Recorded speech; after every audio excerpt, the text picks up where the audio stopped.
Hello everyone. देखिए आज की इस वीडियो में हम बात करेंगे BSc fifth semester physics number 5 and आज का टॉपिक रहेगा नंबर ऑफ फेज सेल्स या accessible microstate for 3D free particle. इससे पहले हमने जो कल किया था उसमें भी फेज सेल्स को निकाला था, लेकिन वो वन डायमेंशनल के लिए थी और इसमें बड़ा ही डिफरेंस होता है दोनों में। लेकिन ये भी इंपॉर्टेंट है, एग्जाम में फेज सेल्स पूछा जाएगा एक क्वेश्चन, चाहे वो 1D के लिए हो या 3D के लिए हो, तो हम यहाँ पर दोनों करेंगे। बेसिकली कॉन्सेप्ट सेम रहेगा। फेज सेल्स अगर आपको चाहिए तो फेज स्पेस को फेज सेल्स से आपको डिवाइड करना पड़ेगा, लेकिन कल हमारा 1D के लिए था तो हमने एरिया ऑफ फेज सेल्स को एरिया ऑफ फेज स्पेस को एरिया ऑफ फेज सेल से डिवाइड किया था। लेकिन आज हमारा 3D के लिए है तो 3D में हम वॉल्यूम का यूज़ करेंगे, तो आज हम वॉल्यूम ऑफ फेज स्पेस को वॉल्यूम ऑफ फेज सेल से डिवाइड करेंगे, राइट। तो ये सिंपली इसका कॉन्सेप्ट रहेगा। चलिए शुरू करते हैं। So for a particle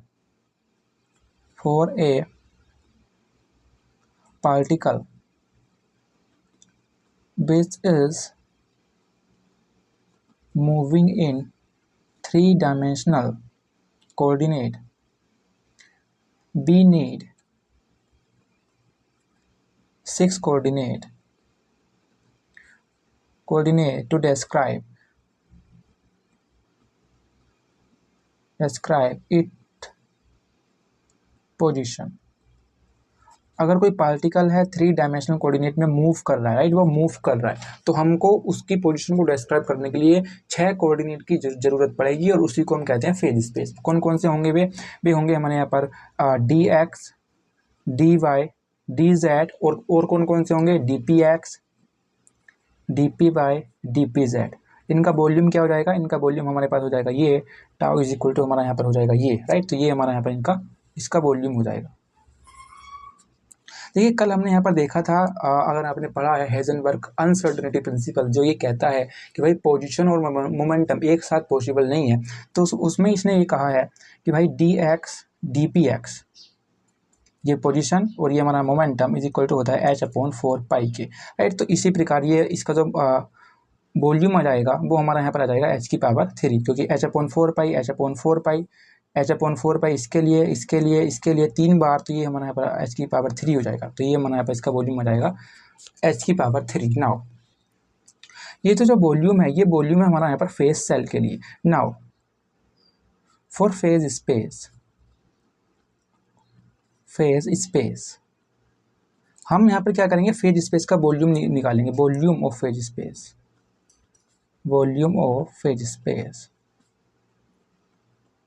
जो कि क्या हो जाएगा, जो कि हमारा यहाँ पर इसको हम 6 बार इंटीग्रेट करेंगे, 1 2 3 4 5 6 हो जाएगा dx dp dz dpx dpy dpz। देखिए dx dp ये हमारा यहाँ पर dy dx dy dz dx dy dz ये हमारा यहाँ पर क्या हो जाएगा? ये हमारा यहाँ पर हो जाएगा b। तो यहाँ पर ये हो जाएगा b और बचेगा हमारे यहाँ पर 3 dpx dpy dpz। dpx dpy dpz ये क्या हो जाएगा? ये हमारा यहाँ पर रिप्रेजेंट करेगा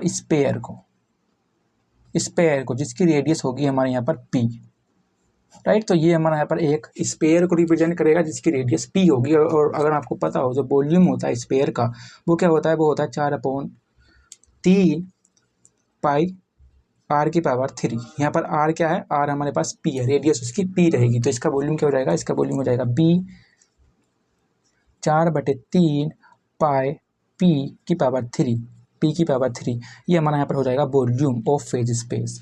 नाउ ये जो होगा p, ये p मैक्स होगा।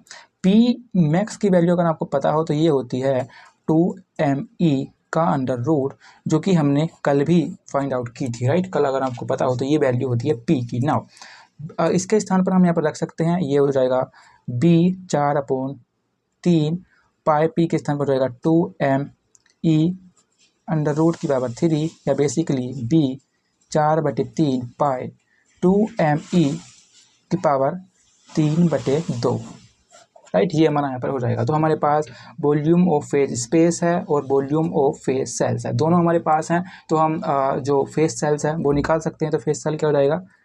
फेज सेल बेसिकली हमारा यहाँ पर हो जाएगा volume of phase space upon volume of phase cell, जो कि हमारे पास है b 4/3 पाई 2me की पावर 3/2 अपॉन h की पावर 3 तो यही हमारा यहाँ पर क्या हो जाएगा, यही हमारे यहाँ पर इसमें फेस सेल्स हो जाएंगे, जिसको हम फाई ई से डिनोट करते हैं, फाई ई से। So this is the last topic from this chapter. If you have any questions regarding this chapter, you can ask me in the comment section, और कोई अगर आपके पास प्रश्न है तो आप email भी मुझे कर सकते हैं। So that's all, and PDF आपको डिस्क्रिप्शन में मिल जाएगी।